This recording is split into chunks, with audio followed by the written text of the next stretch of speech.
Good afternoon. This is Aisha Salman, ASA's Business Intelligence Analyst here. I would like to welcome all attendees who are tuning in. I would also like to take a moment and thank our 2020 supplier partners that continue to support positive development of the industry through ASA. ASA's Chief Economist Dr. Kuehl is back with us today with another economic impact webinar. Dr. Kuehl's previous webinars have been extremely popular with ASA members, and based on feedback we received, we are happy to announce Dr. Kuehl will be joining us monthly going forward.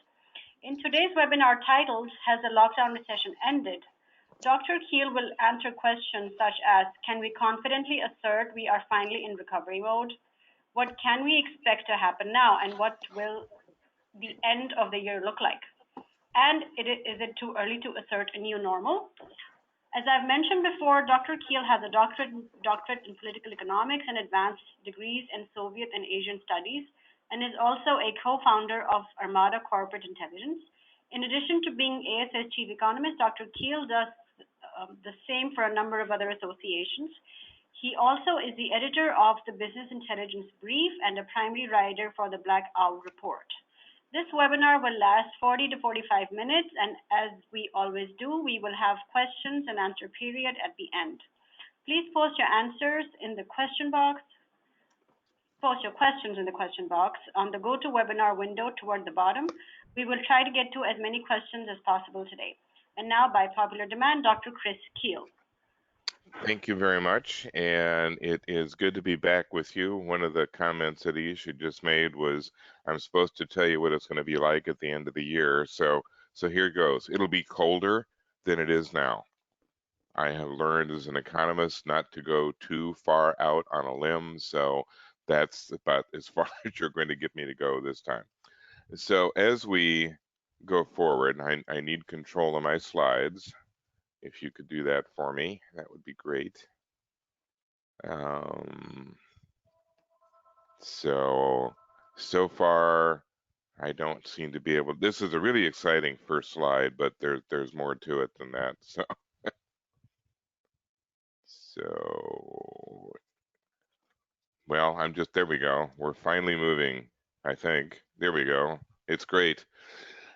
In the beginning, I was calling this a black swan event. I'm not going to go through all the again. I've done that several times, but we're now beginning to see the emergence of the white swan, the more normal swan, and maybe we can start sticking the black swan back into the background. A lot of this has been trial and error, and more error probably than trial. We were just talking even before the webinar started, just among ourselves, about the motivations and the expectations and what people thought was going to happen and what government thought was going to happen. And a lot of those assumptions have turned out not to be particularly accurate. And not that that's a shock. Whenever you're dealing with something new and something that really doesn't have much of an historical background, you're sort of stuck trying things, seeing if it works out, and then discovering, much to your chagrin, that it probably doesn't work out. We've been looking at what's been happening around the world with other countries, and the experiences have been very different. We've had some countries that have gone through this relatively unscathed. We've had countries that have been much harder hit than us. We have countries that are just now starting to get into the worst of this, and others that have been more or less on the road to recovery. We are still of mixed feelings within the United States about what our response should be. There are various states now that are seeing their numbers go back up, and they have decided we need to shut down again. The business community has come back and said, if you do that, we are done. The economy will not come back. We cannot go through this over and over again. You will crush businesses utterly. And at some point, some of the policymakers are going to have to make a very difficult choice. It's easy enough to say we're going to fight the virus and then concentrate on that alone, but we now know that there's a tremendous amount of damage that comes from that control, and we'll talk off and on about that as we go today. So some late breaking news, most of which is good, yay. So we're looking at some improving situations, which is new.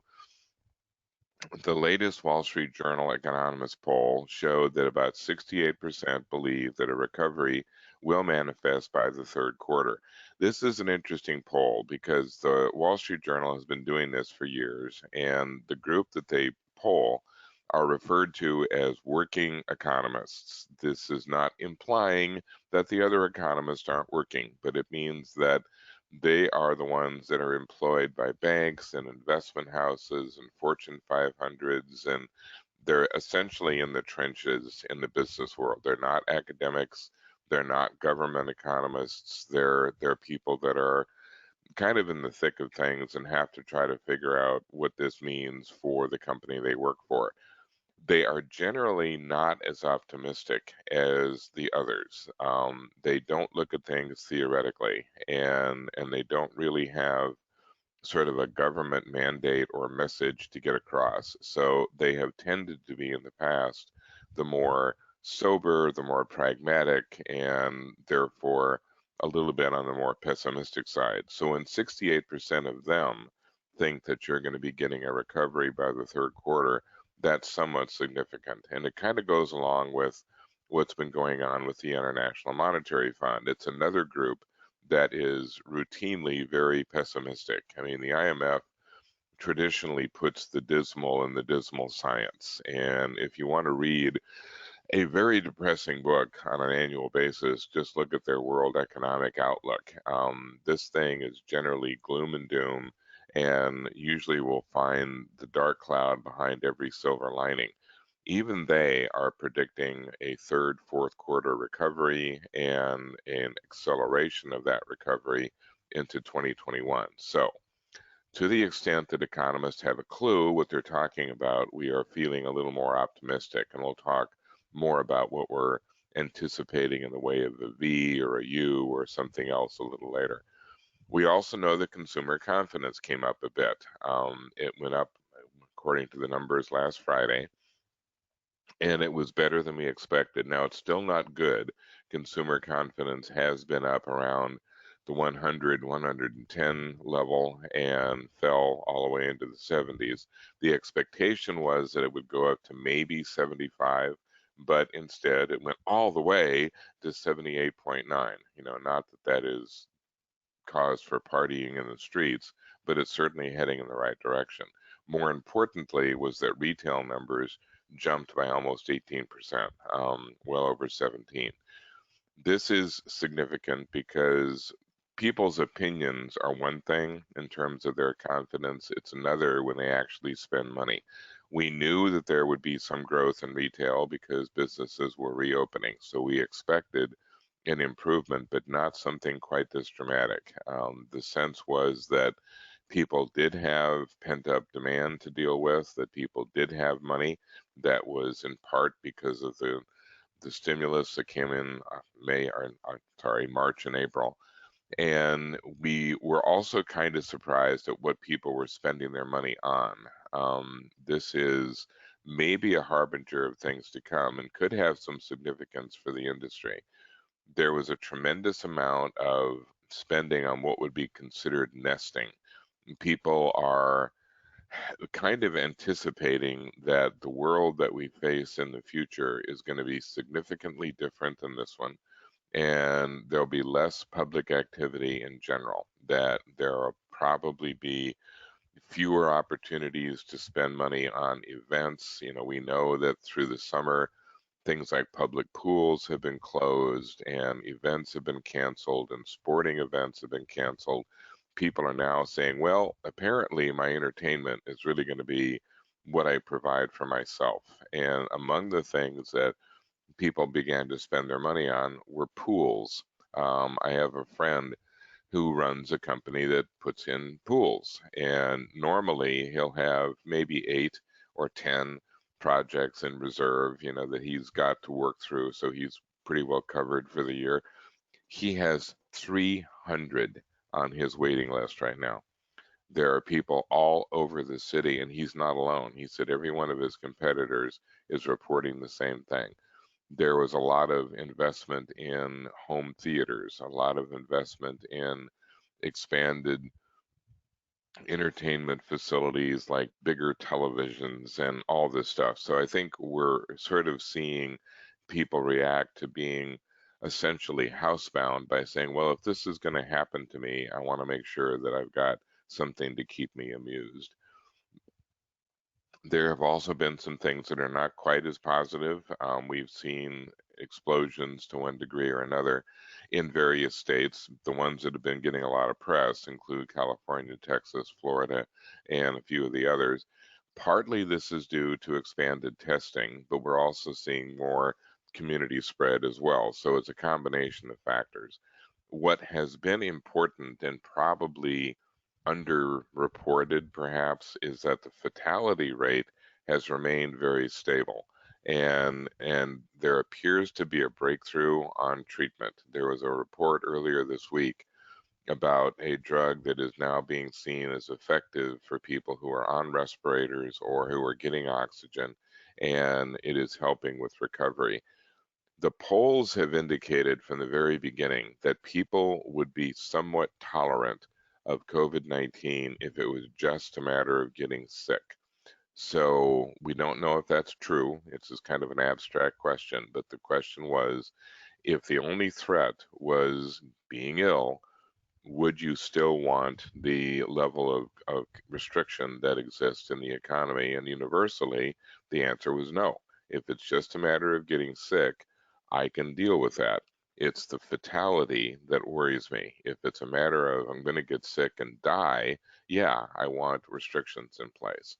And so the question has become, if we focus, for example, on treatment and trying to make sure that people who are hospitalized recover, does that change people's attitude about the disease altogether?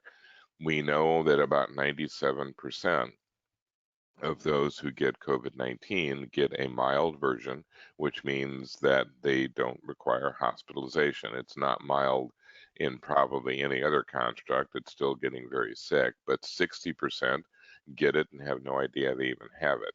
So the question is, how do we protect that 3%? It doesn't sound like a huge number, but 3% of a population of 330 million people, it's a lot of people. It's in the millions. So the focus now seems to be shifting a little bit towards the treatment side of things as opposed to prevention. The prevention issue has always been tough because there really aren't a lot of options. You know, we're in a situation where we're trying to contain it, but how do you contain a virus? How do you contain a virus that 60% of who get it are unaware they're even carriers? It has always been a struggle, and we'll talk a little bit more about that as we go. We're also dealing with bad data. Aisha and I can talk about that for days.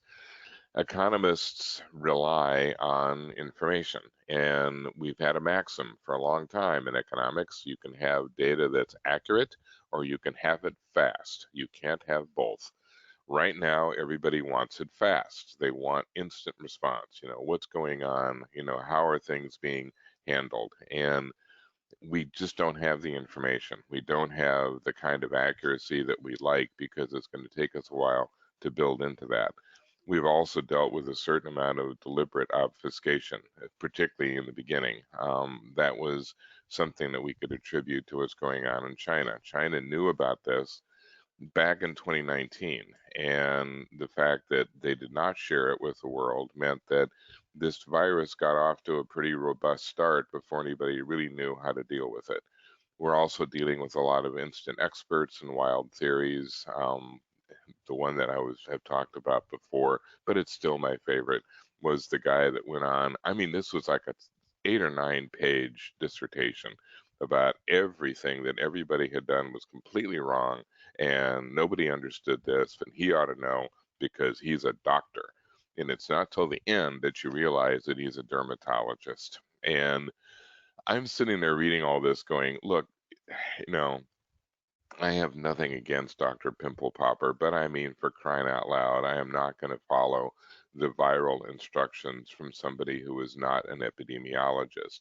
The trouble is now is that all of us have become amateur epidemiologists, even though most of us can't spell it. So It's kind of sorting through the bad information to find the good stuff. We also have difference of opinion on the economic recovery. The good news is that we know we are depending on the consumer, and the consumer seems to be coming through. We won't know for sure until really mid to late summer because there's still a lot of things that we cannot consume or can't consume normally. But it certainly seems like the consumer is anxious to get back to old ways and resume their consuming, which is a good thing. We're also learning that some of the things that we're dealing with, they're not really related to COVID-19, or at least not directly. You know, we've had these problems before, and this just simply exacerbated it. I mean, the accusation that J.C. Penney was killed by COVID-19. Well, no. I mean, Penney has been on the death list now for half a decade. COVID probably put the nail in the coffin because those people who had not been working on the online environment were suddenly exposed to it. And that's not going to do the brick and mortar stores any favors.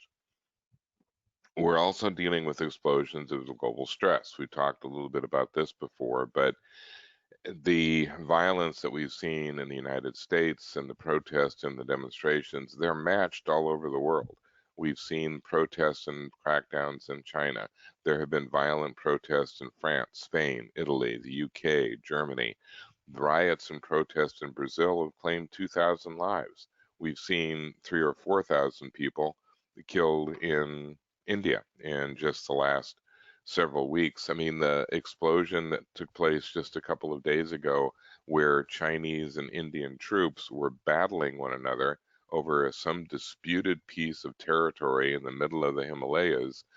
I mean, they were going after each other with batons wrapped in barbed wire. Chinese soldiers throwing Indian soldiers down a ravine. This tension has always been there, but you take two countries that are suddenly under incredible stress. They are losing jobs, their economies are in disarray, everyone's sense of unease and fear is now at a maximum. That statement at the top, the number one trigger for social unrest is economic dislocation and fear, that comes from the intelligence community. That's what the CIA and MI6 and every intelligence group in the world has said for years. That if you want to see civil unrest, social unrest, civil war, it just explode, put that country or those countries under economic stress. People will tolerate a lot of things. If they are working and they have a future, when that's yanked away from them, the grievances explode. And one of the things that this economic lockdown has done is provoke this kind of response globally. So remember the original goal. I talked about that a minute ago. We were only trying to flatten the curve. Remember that back in March? We only wanted to see if we could take some of the pressure off the hospitals. We have accomplished that. Most of the hospitals now report that they are ready even for a second surge. They were not prepared the first time around. They did not expect this. Now they have had time to react and they have had time to prepare. The number of people coming in is manageable. And even in the hotspot areas, the hospitals are reporting we are prepared. We can handle this. That was the original goal. That was the idea that we're not really going to be able to stop the virus. It's not the way viruses work. We are being in a position to control the fatalities. Trade-off is still the issue. I've shown this slide about 100 times now, but it's still relevant. Anything we do to deal with either of these problems makes the other one worse. So we have issues in terms of trying to contain the virus. At this point, the only option we've been able to come up with is containment. Containment means stress on the economy. The economy recovery is predicated on letting people go back to their normal lives. Letting them go back to their normal lives means that you're going to get viral spread. So from a policymaker's perspective, there's no good solution. No matter what they do, they're going to be criticized. They're going to be criticized for not caring about those who get the disease, or they're going to be criticized for not caring about the economy. A lot of states are still unprepared for a moderate recession. including my own. And the challenge for many of these states is really that they don't have the revenue to get them through this crisis. They are dependent on sales tax and property tax and various types of revenue streams that have been interfered with since March. And at the same time, the service demand has gone up. So they just don't have the money coming in to deal with the demands that are being made. Maybe two-thirds of the states are in pretty good shape. The ones to the west tend to be in better shape than ones in the middle of the country.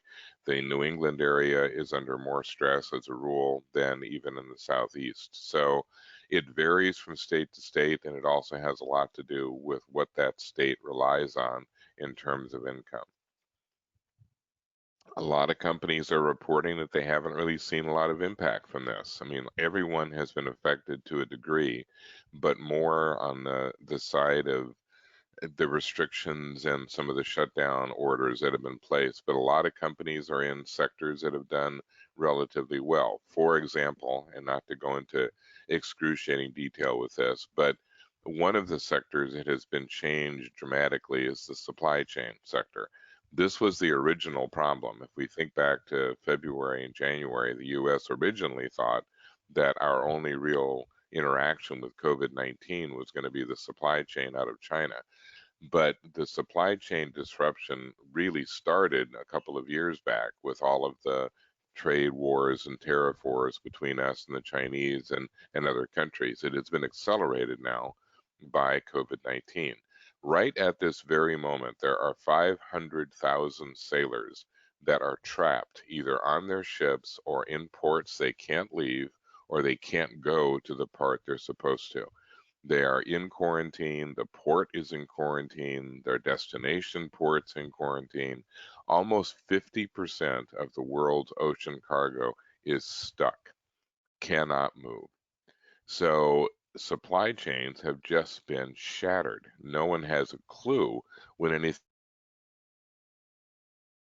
is going to arrive. So if you're expecting shipments from China, you have no idea. The ocean carriers now are engaging in what they call blank sailing. They used to have a pattern where they would go from the United States to China, for example. They would stop at a port in Shanghai, and then they would maybe go to a port in Ningbo, and then they would head back to the US. They're now skipping one of those ports.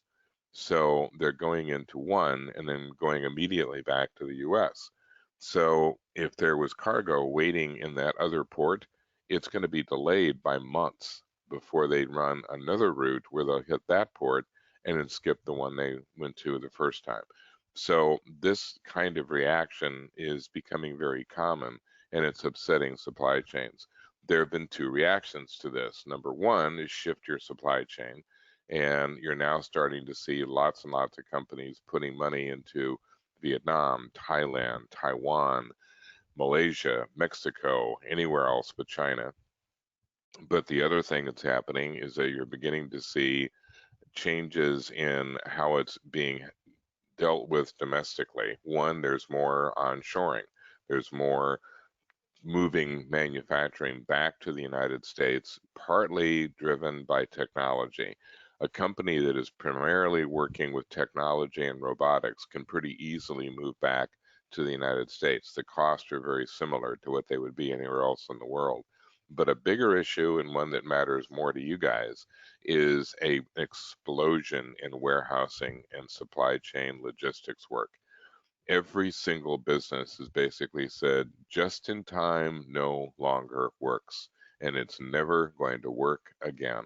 We simply cannot trust that this stuff is going to make it from someplace across the world, given all the stuff we're dealing with right now. We're just not in that position anymore, and we never will be. We are going to have to build warehousing at an incredible rate. We are going to have to store everything that we need and store it for months. We simply cannot be in a situation, which many companies are now, where they have almost everything they need to finish a product. Almost. But you can't sell somebody a car saying, Look, it's pretty much all here. We don't have a steering wheel yet, and that's coming. And we only have three of the tires, and it's missing a distributor. But it's pretty much there. We'll send you the parts as they come in, and then you can go on YouTube and put them on yourself. You can't do that. You can't give people part of something. They have to have the whole thing, and that's going to be pushing this warehouse development. The commercial construction people that I've talked to said we are overwhelmed with the amount of demand now coming for warehousing all over the country, and either in big distribution centers or just warehousing attached to their facility alone. You've seen an expansion in the medical sector. You're probably going to see expansion even in things like education, because if we start to do a lot more of the remote type of learning, you're going to have to make some major adjustments to how schools are organized. It's not enough to plop a kid in front of a laptop and say, here you go, kid, learn. I used to teach that way, and it's a terrible way to teach. It is not effective.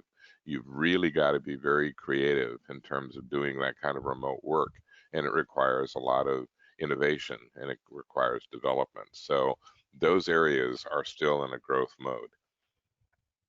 So earlier we asked the question, which way are we headed? And economists love letters. We like V's and U's and W's and L's and all this sort of stuff to describe recessions. Probably a month ago, the dominant feeling was that we were heading for a V, that we were going to see a very sharp decline, which we did in second quarter, followed by a sharp rebound in the third quarter.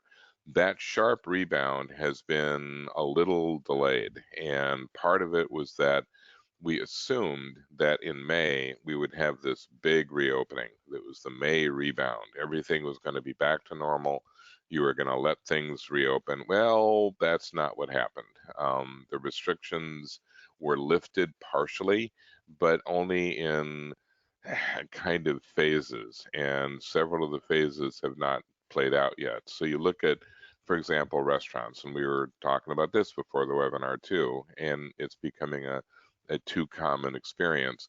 The restaurants are open, sort of, but they're not like they used to be, and it's not clear that consumers are going to tolerate it. I had a friend that was anxious to go back to his favorite restaurant. He knows the guy that runs it. He was very, eager to be supportive. So he goes, and the restaurant has opened up outdoor seating, which has been allowed in our city, which was kind of a good idea, maybe in April and May, but it is now June in Kansas City. The temperature outside, as I look at my little thermometer, is 96 degrees. The humidity is what it often is in Kansas City this time of year, 150,000%. It is step 2 feet out the door and you're soaked. So here he is sitting at a table that's on top of an asphalt street, because that's what the outdoor seating is now. It's 95 degrees, it's humid as all get out, and he's 20 feet from the dumpster. Not the restaurant experience he was hoping for. And he said, after about the third or fourth wave of odor from the dumpster and sitting there absolutely sweated out, trying to enjoy my food, which is now disintegrating into a lump because it's so hot. I'm not going to spend $100 for this. I'm gone. I'm out of here. Will restaurants survive? And will they be able to make it when half their dining area is closed? We don't know.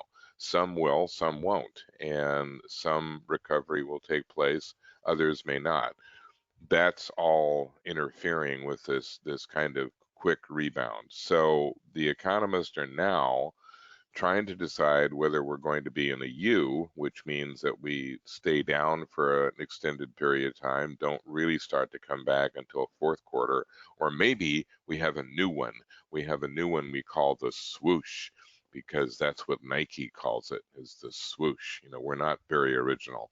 So the swoosh says we're still looking at a V, but it's a V that's a little bit slower to get underway. So we're maybe looking at the end of third quarter, beginning of fourth quarter, before we start to see substantial recovery. And either way, whether you're talking V, U, or swoosh, we're getting back into normal routines by 2021 if we don't end up going through another shutdown of some sort, if the COVID-19 threat doesn't become overwhelming in the fall and winter, which we don't know. I mean, at this point, we're assuming that it's going to behave similarly to other coronavirus, which means that it gets under control to a degree during hot and humid months and then becomes more viable again in the winter. We'll see. Those are the unknowns at this point. So we're looking at an expectation of construction growth. This is post-COVID numbers, not real, probably started being put together in April. So the full extent of the COVID damage was not entirely known. But the assessment was at about 5% growth in construction, predominantly on the commercial side, but also some on the residential side. Probably growth by 2024 of around $23-24 billion, not quite as speedy as had been anticipated years back. Year-over-year growth around 3%, respectable. The market is still fragmented, that's no news, and a majority of the growth was going to be coming from the United States, North America in general. So it's not a particularly depressing assessment. It's not a particularly inspiring assessment. Is kind of about normal, but with a little bit of a decline that will be manifested this year, maybe early into 2021. The big change is just going to be what will be built versus what was being built. Entertainment venues are going to be down. Hotels are going to be down. Anything that has to do with entertainment and travel will be slow to rebuild. On the other hand, medical will grow. You will see a lot more of the warehousing, as I talked before. You are probably going to see different kinds of retail, more of the expansion of sort of the Amazon support stuff, less brick and mortar.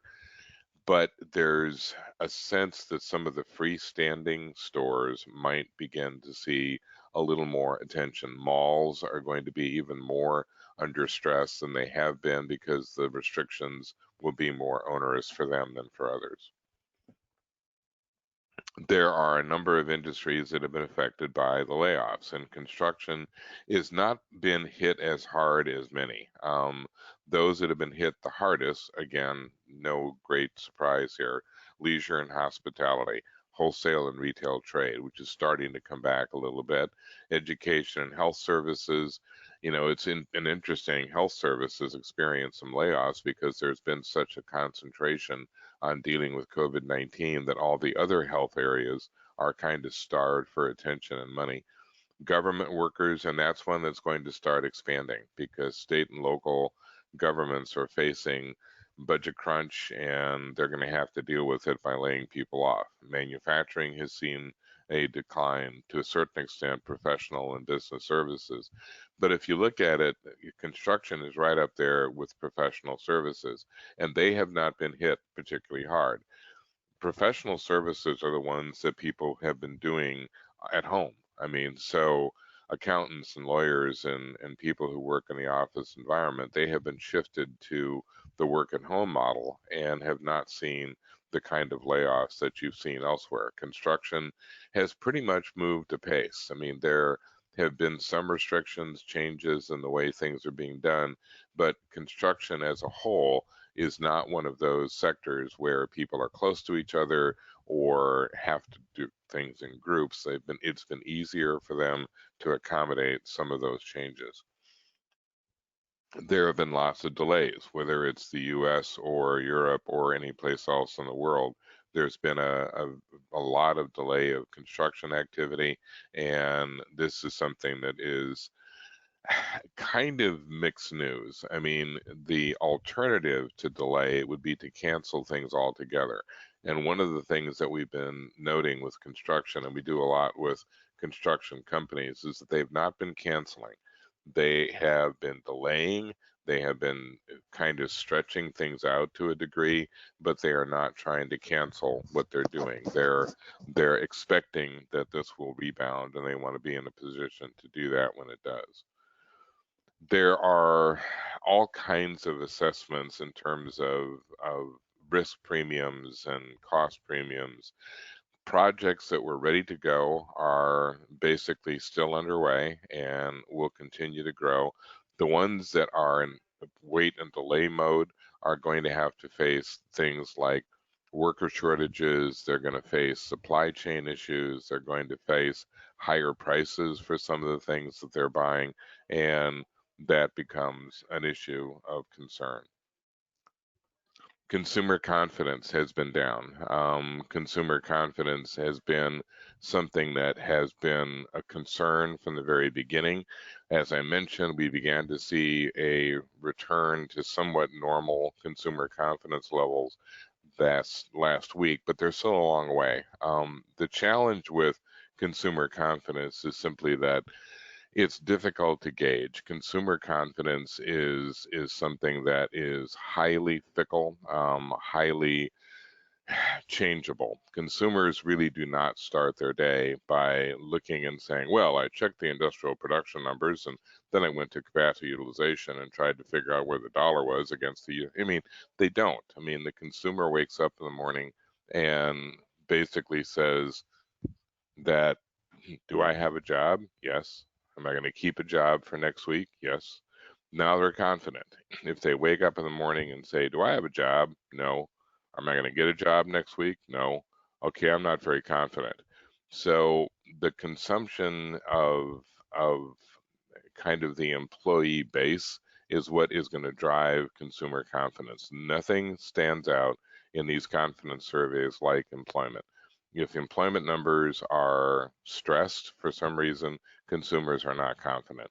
When the employee numbers get better, consumers get confident. So it's a interesting connection because even when you have a job, you are worried about the people around you. And that's why unemployment rates of 6, 7, 8, 9%, even though 90% of the country is still working, those numbers can still be a problem because people look at that and say, well, they fired Bob. Bob's been here longer than me, and Bob's got more experience than me. Oh, my, if they're firing Bob, I'm next. So we worry about being the next one on that chopping block. We've seen a big hit in exports. Not as big a deal for us as it can be with some other countries. We rely on exports for probably 15%, 16% of our GDP. The Germans rely on exports for 55% of their GDP, so they are extremely sensitive to that export market. Most of what we export is machinery and agriculture. The agriculture exports have continued to be pretty strong, and they could be a lot stronger going forward. It depends on kind of a lot of other extraneous factors, because while we have been dealing with COVID-19, we have overlooked the fact that there is a locust infestation in East Africa, South Asia, parts of the Middle East. This is the worst locust infestation anybody has seen in 100 years. And as a result, it has taken about 14 countries and thrown them into pure famine. They have lost their entire agricultural output for the year. They are going to have to get food from somewhere else. That somewhere else is going to be the United States, Canada, maybe Brazil, maybe Australia. The big question is who will pay for it? The traditional system has been the countries that produce it would give it away as aid, and the US government would pay farmers for that food, which they would then ship to the famine-stricken countries. There isn't a lot of money to do that right now. So the challenge is, will other institutions, international organizations step up in order to continue to feed the people that are in need of food? If that indeed happens, the farmer is going to have a huge market to work with, and there's going to be no real concern about overproduction, and everyone is going to be in high gear trying to deal with what's going on elsewhere in the world. Oil prices.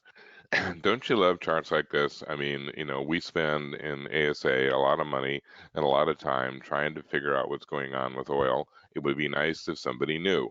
Look at the range. Oil prices. Well, they're going to be between 80 bucks and 20 bucks a barrel.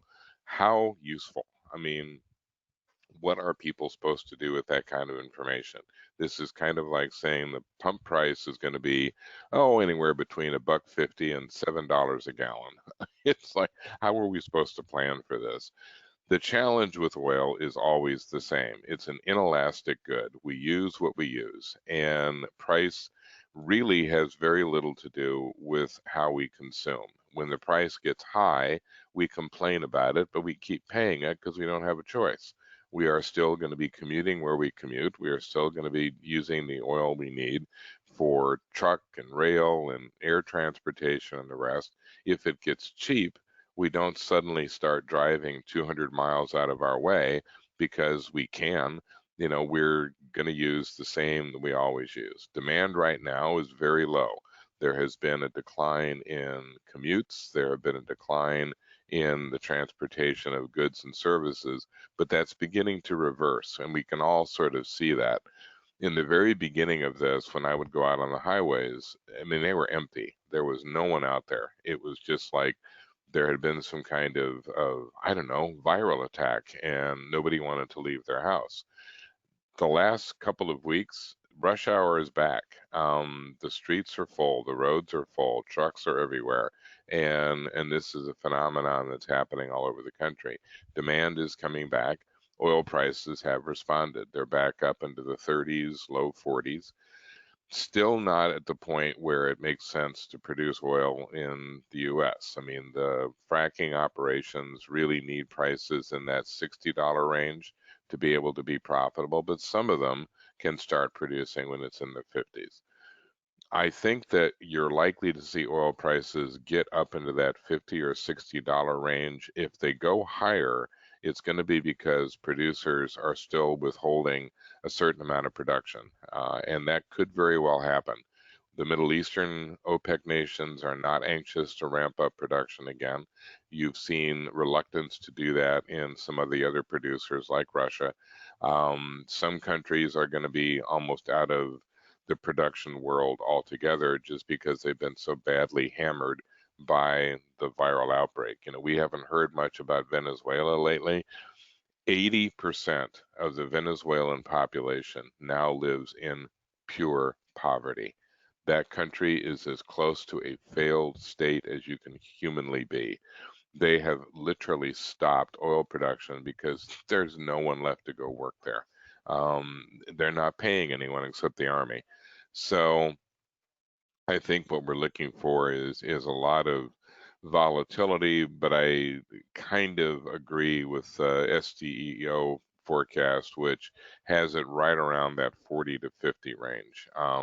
Could go a little higher, could go a little lower, but more likely to stay right in that tight range. What tends to worry people? Everything. And that's part of the challenge for the policymakers. We're worried about the economy. We're worried about COVID-19. We want a solution for both. And at the moment, there really isn't an effective solution for both. I've talked about the CMI before, and it was very bad news. And I just wanted to point out that this month, it's good news. And it's nice to see this. The credit managers, and I won't go into excruciating detail because I want to leave some time for questions, but the bottom line is credit managers think into the future. They are more concerned about what your company is going to be like 30, 60, 90, 120 days from now, because that's the terms they gave you. So if they are being asked about the health of their clients, they're looking out ahead. They're looking out to August, September, October, even further. They began to reverse their pessimism this month.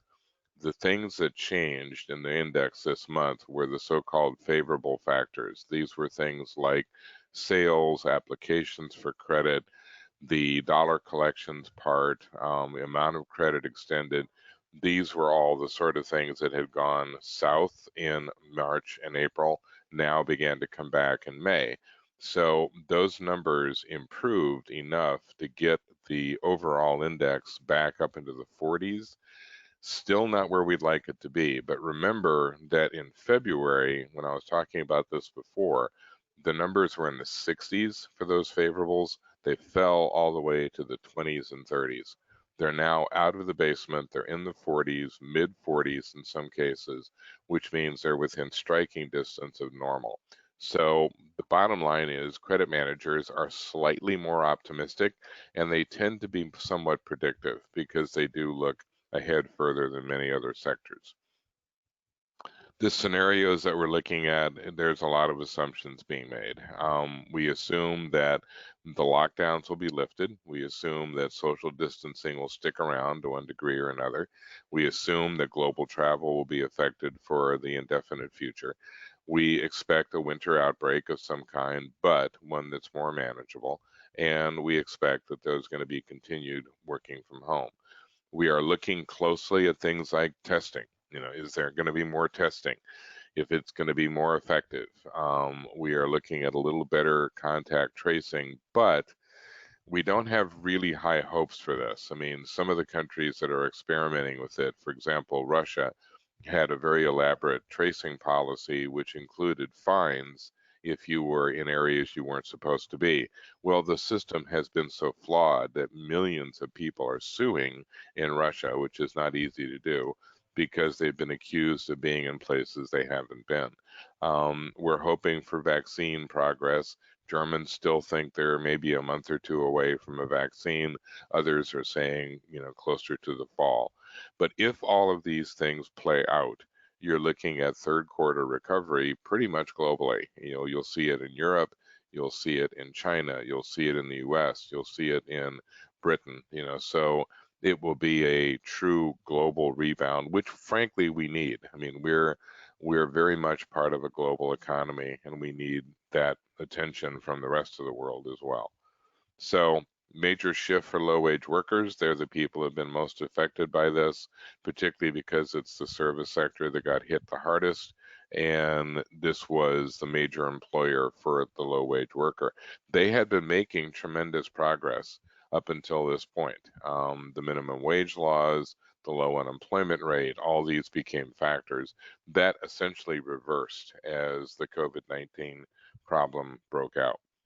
But it also created another issue, which many of you have been dealing with, which has been the issue of people not being willing to go back to work. They're getting more money from the government than they get if they go back to work.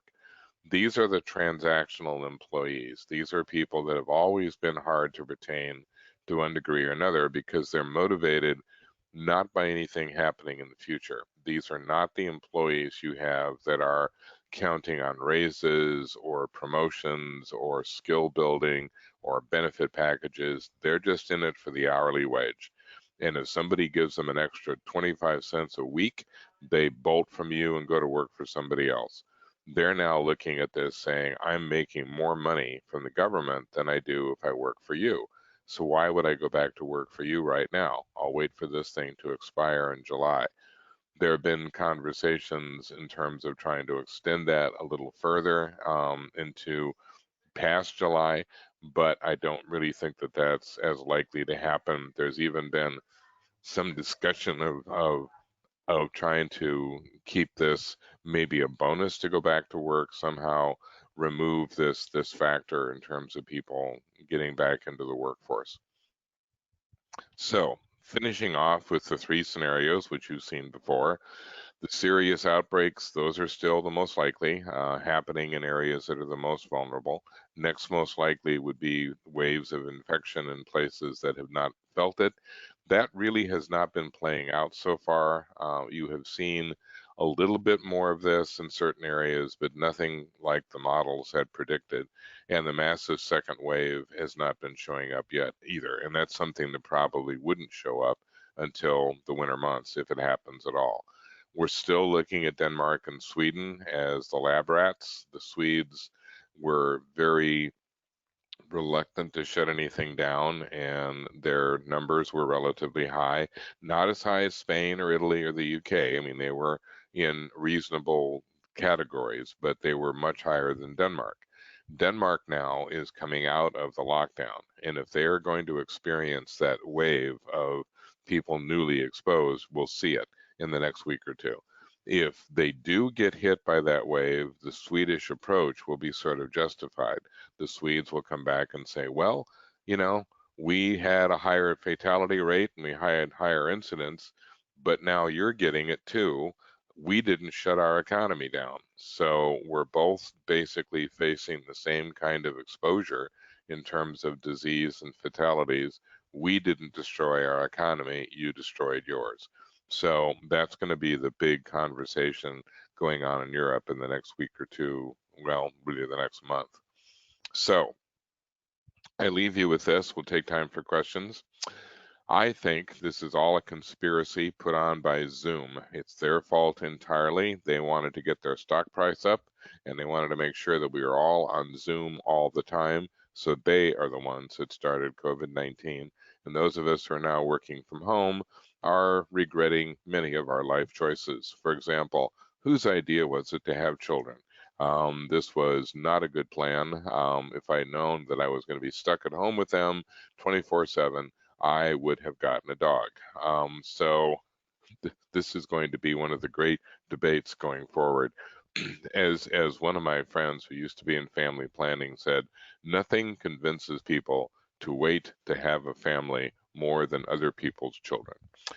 And with that, we'll shut up and go back to Aisha and talking about those people who have been making ASA possible, and we'll take questions. Thank you, Chris, for another enlightening and informative webinar. Before the end, I would like to thank our 2020 supplier partners who are truly dedicated to the positive development of the P8CP and industrial mechanical PVF industry through ASA.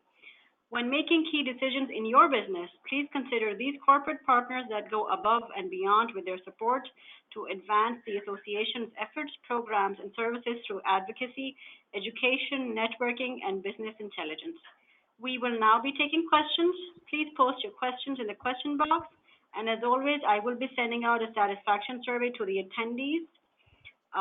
And also to let you guys know that the webinar recording has been uploaded.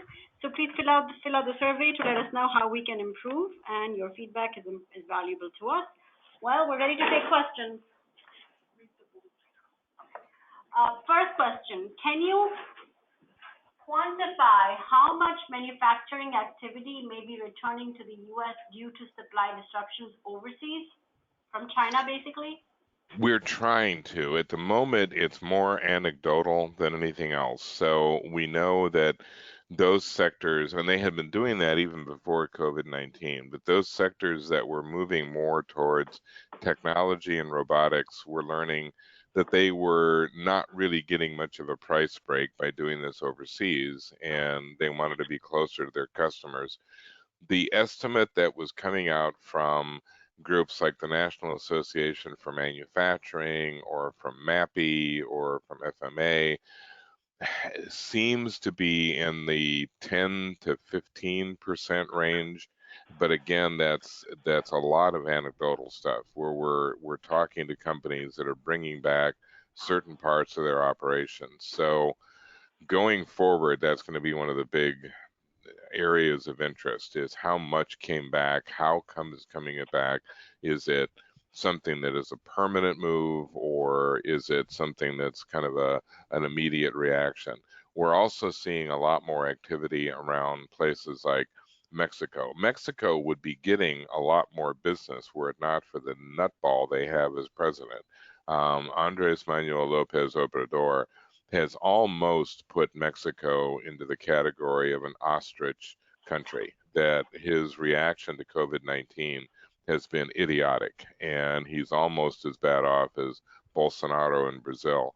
And it has really hampered Mexico. Mexico should not be in recession right now, and at least as deep as it is, but it is.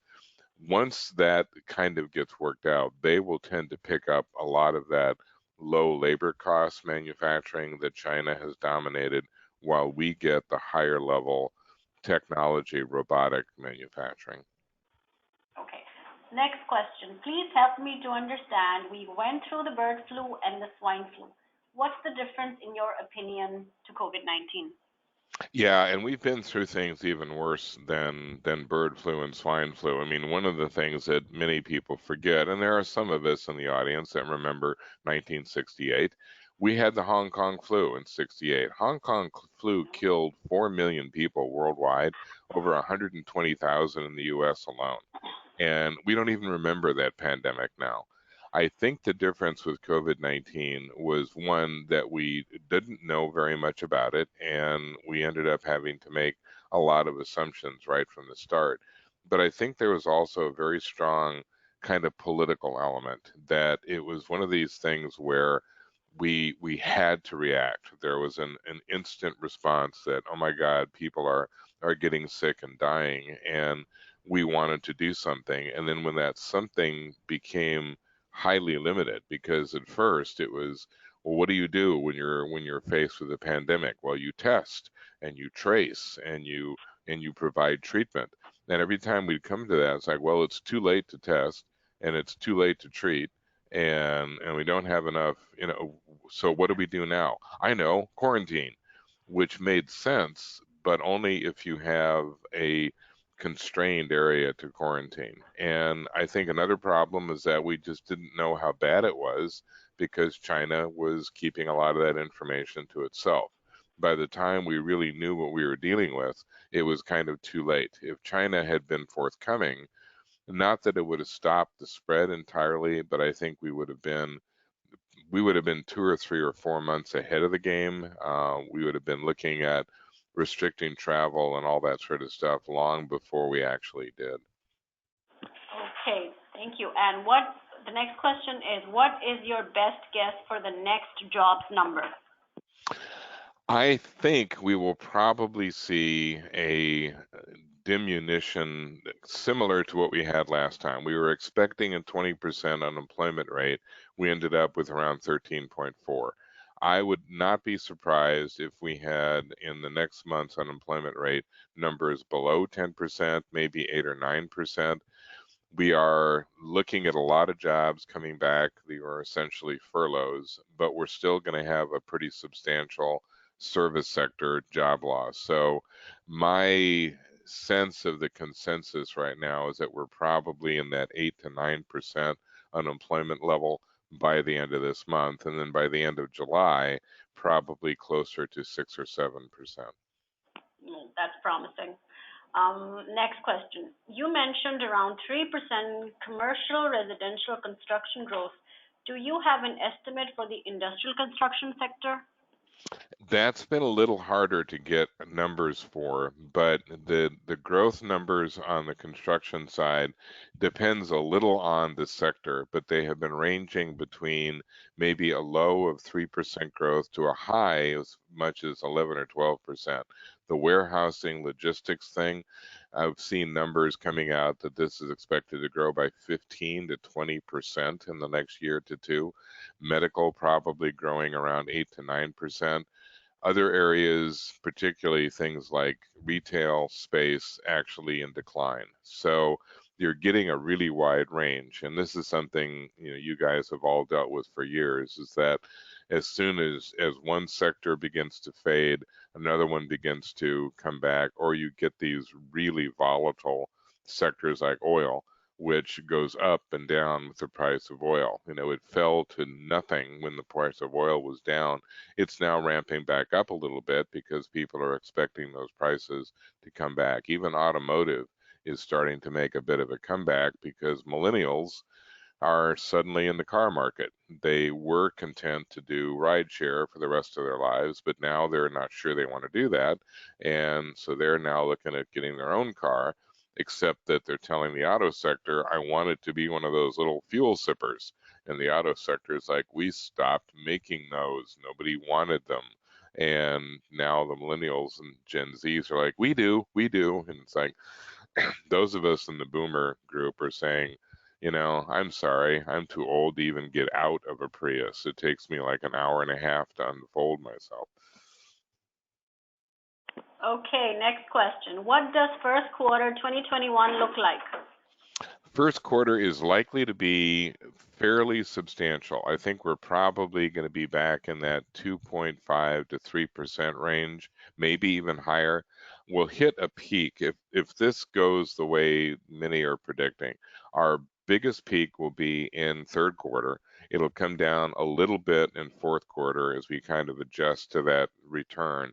Then it will flatten out to some extent through 2021 with numbers around 3.5%, maybe tailing off by the end of 2021 to 2.5. So we're not going to go rocketing up into the 4 and 5% range for very long, but it will be steady and consistent, and we'll be out of that threat of recessionary quarters. Got it. Next question. With such high unemployment, how is pool construction going up? Yeah, it's kind of difficult to track. And part of the problem with employment is that the vast majority of people that have been laid off have been in certain categories. So before all of this was taking place, the biggest concern that construction had or manufacturing had was labor shortage. Everyone was screaming for people. So the assumption now is like, well, there should be no labor shortage now because, 40, 50 million people lost their jobs. You should have lots of people. People with the skills needed weren't the ones that lost their jobs. So the manufacturers and the construction people are saying, are you laboring under the impression that I can take the person working at the International House of Pancakes and put them in a manufacturing job or a construction job? The people who lost their jobs were all in the service sector. And people who clean hotel rooms are not the ones I'm looking for. So that labor shortage, if anything, is more acute in some of these sectors because one of the things I'm running into, again, somewhat anecdotally, a lot of people who work in construction, their wives worked in service sector. So they're now coming to their boss and saying, look, something has to change because I used to be a two-income household. I'm now a one-income household because my wife lost her job and I don't know when she's going to get it back. So it's all on me. And I'm now going to have to make darn sure that I've got the best paying job I can get my hands on, which means I'm going to bolt from you if I get a chance because I need more money. Okay, next question is something that I can answer. Are we planning to hold Network 2020? We are still deciding on what to do. We will have an answer in the next couple of weeks' time, and we will let our members know. The question after that is, do these forecasts change markedly with the change in administration? They probably won't change a whole lot. And this is one of the kind of dirty little secrets of politics and probably the most frustrating to people in those positions. Presidents, Congress, they don't have a whole lot to do when the economy is in a situation like this. It's really going to come down to the consumer. Now, I say that with one notable exception, that this was a lockdown recession. This was a recession that was brought to us by mandate. So the president and Congress don't have a whole lot to do with this. The governors do. The governors are going to be deciding what is the process for reopening. This has become a 50-state issue. What we're going to see when the elections roll around is what we normally see. 30% of the population has already made up their mind and they're going to support the incumbent no matter what. Another third has made up their mind they're going to vote against the incumbent no matter what. It comes down to the middle third. And they're going to walk into the voting booth and assess where they are economically that moment. So if they have a job, things have gotten back, they're like, well, I'm going to vote for the president, governor, senator, whatever, because apparently they did something right and I'm back to work. If they walk in and they're not doing well, then they're going to say, yep, those bums messed it up. So I'm going to get a new governor, senator, president, dog catcher. I'm going to vote all the old guys out and vote the new ones in. So we're going to be paying a lot of attention to what the economy looks like at the end of October, because that will be the determining factor. Most of the people that the candidates will be going after will be in the middle. And bless them, they're not even altogether sure we have an election coming up. It's kind of like they're still baffled that Kim Kardashian's not on the ballot. So, Next question. We are seeing evidence of a Z recovery, very busy for the last 4 weeks since our economy reopened construction, but are worried that the 8 weeks of shutdown would produce slow spots in Q4. I think it's more of a comment, though. If you have yeah, I something to mean, comment but on I that. but I would agree because I've seen an awful lot of companies that are seeing a real surge in business because there's a lot of pent-up demand. That thing that we got in the beginning of this, the stimulus, didn't really do anything because there was no place for consumers to spend. I mean, the tried and true reaction to a recession is to throw money at it. You put as much money as you can in the hands of the consumer and they go out and spend your way out of the recession. They couldn't spend it. There was no place to spend it. So it just sat there. Normally we have a savings rate of around 5% at most. We had a savings rate over 20% for the last 2 months. Now that people are being released, they're spending that money and they're discovering that if they don't spend all their money on going out to restaurants and Starbucks and going to concerts, they have a wad of cash that they can use to buy something else. That's why you're getting all of this. Well, hey, I've got all this money that I'm going to buy me a big screen TV. I'm going to put in a pool. I'm going to, it's just, I got a friend of mine that sells pool tables. He said, pool tables have not been in fashion for a decade. He said, I sold 40 in one day last week. So all of a sudden people are like, well, if I can't go to the bar and play pool, I'm going to play it at home. Next question, actually last question. Does your Q1 forecast take into account the election results?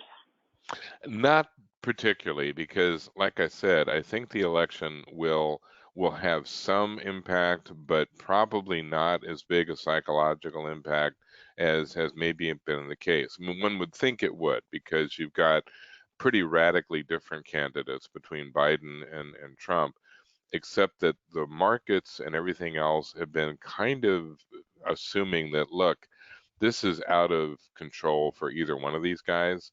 There's nothing that they're going to be able to do to address the situation that we're facing immediately. Down the road, perhaps, but both of them look pretty inept right now. Both of them look pretty impotent right now.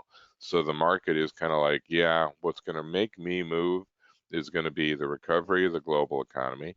It's going to be the recovery of the U.S. consumer, and it's going to be the recovery of the employment numbers. And those three things will be the ones that really determine what happens in that first and second quarter. All right, I guess the webinar, we've answered all the questions and the webinar is now concluded.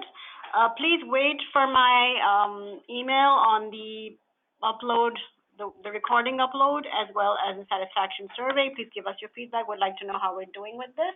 And thank you, Chris, so much for taking out the Thank time you. and conducting more webinars Well, for us. and we hope that in the next month this just becomes sweetness and light, and it's like, ta-da! It's everything I is know. fine, and we're great. So I know. We need a big silver lining at this point. that's right. That's right. Yes. All right. Well, thank you so much, Chris. Thank you. Take care.